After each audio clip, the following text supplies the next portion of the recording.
Over the course of the past year, the ideological underpinnings of my content and the topics I've covered have drastically changed, leaving many of my subscribers furious at my quote-unquote betrayal of old values, and others somewhat confused as to what my political orientation actually is. This transition was gradual and subtle, with some visible changes in my narrative in each consecutive video, so I thought it would be useful to offer you guys a clear picture of my political stance and the overarching narrative of my videos. Therefore, I'm dedicating this one to explaining my journey from nationalist to communist, and the reasons as to why I'm changing my channel name from Serbian Mapping to Balkan Odyssey. So, back when I first started making videos in this documentary-like style, the sole purpose of many of them was to be an advocate and apologist for the historical role of Serbia and the Serbian people in a world which was, in my view, hostile and unfair towards the nation of my origin. Here I showcased clear politically conservative and patriotic tendencies, expressing the Serbian side of the story regarding Kosovo, showing support for the Serbian Orthodox Church in Montenegro, and reaching the pinnacle of apologism with the 2-hour documentary debunking anti-Serbian propaganda and demonization. For these efforts, I was praised in Serbian circles for giving a voice for the nation which sees itself as unfairly demonized and persecuted for the benefit of American imperialism in the region. A huge inspiration for this project were documentaries of Boris Malagurski, whose Weight of Chains introduced me to blatant acts of neocolonialism, predatory capitalism and imperialism by the USA in the Balkans and worldwide. This opened the door to understanding the evils of neoliberalism and the shock doctrine which is imposed upon target countries, which are to be exploited in the name of global capitalism. Naturally, such revelations have led me to believe that sovereignism and isolationism are the best protection for these countries against this exploitation. I was convinced that the religious unity of the Montenegrin people was enough to repel the claws of globalism, and that national awareness and patriotism is essential to withstanding these pressures. This led to my delusional belief that quote-unquote sovereignist politicians such as Donald Trump, Boris Johnson, Alexander Lukashenko, and Vladimir Putin are the patron saints of this fuming battle against evil globalists.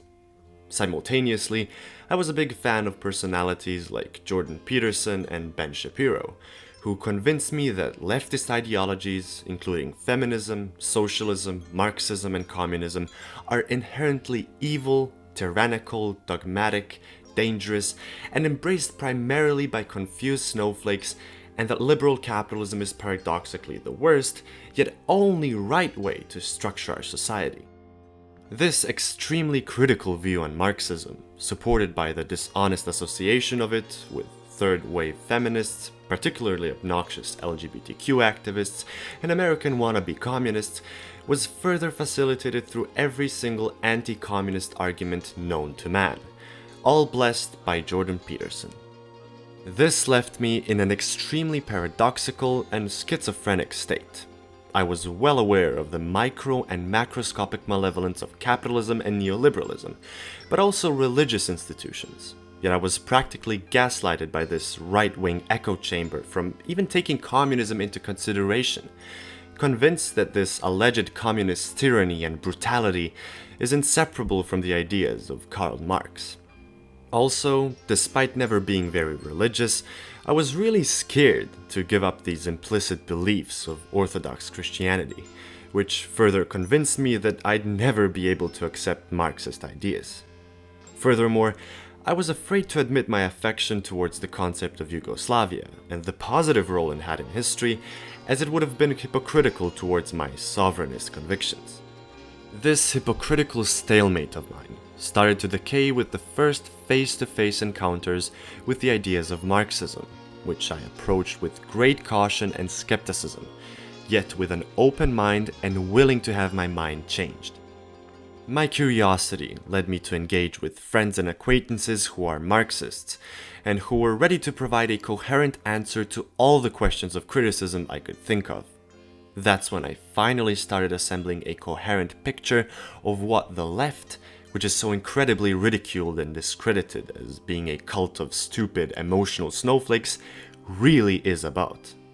Slowly but surely, my anti-communist sentiment started to fall apart, and I kept finding dishonesties and flaws in these antagonistic accusations. I finally realized that Marxism as a science is based on constant learning and improvement on the mistakes of the past, mistakes which Marxists do admit.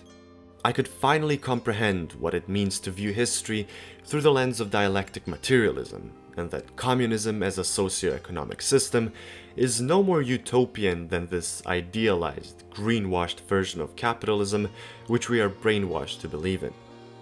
I understood that Marxism is diametrically opposed to the dogmatic personality cults of Stalinism and Maoism.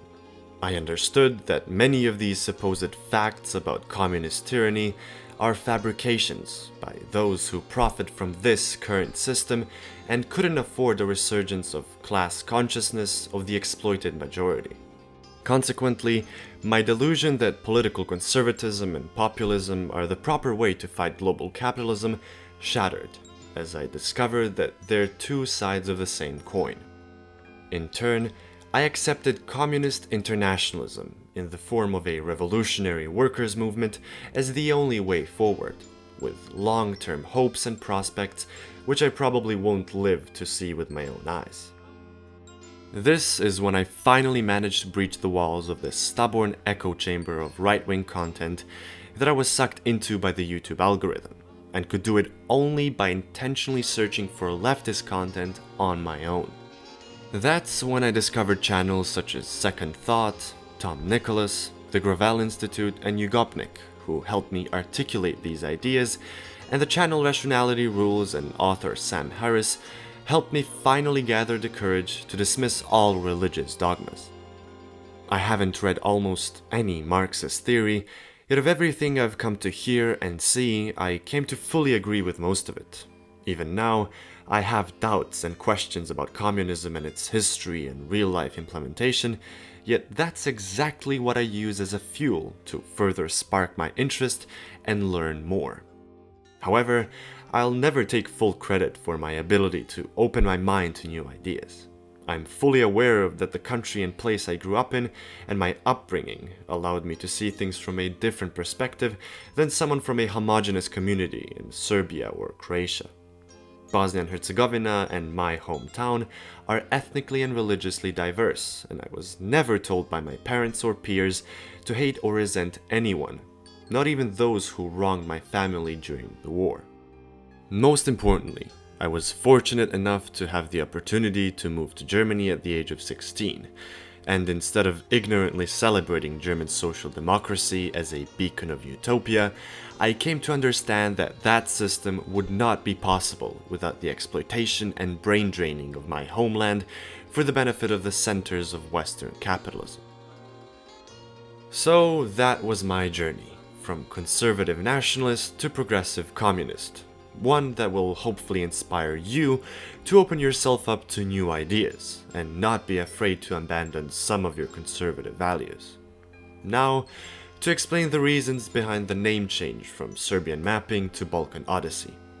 The most obvious motive is to remove any assumptions about my potential bias when talking about Balkan history and politics. What I've seen way too many times is people assuming that I'm spreading some kind of Serbian propaganda without watching a minute of my content. Furthermore, the content itself is less and less centered around Serbian affairs as my nationalistic tendencies and biases have faded away. From now on, my focus will be the analysis of Balkan history and politics through a Marxist point of view, as well as the casual criticism of capitalism, neoliberalism, and the imperialist meddling of the USA in other countries' affairs.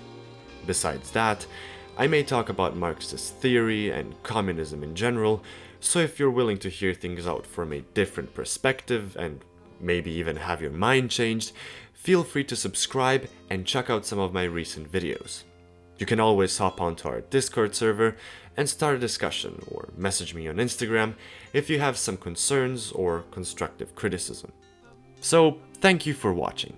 I hope this story of mine is somewhat comprehensive and maybe even inspiring.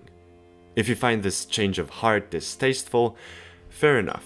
Just keep in mind that if you want to hear a leftist point of view and have a civil conversation, Balkan Odyssey is the place to go. So stay tuned, and I'll see you in the next video.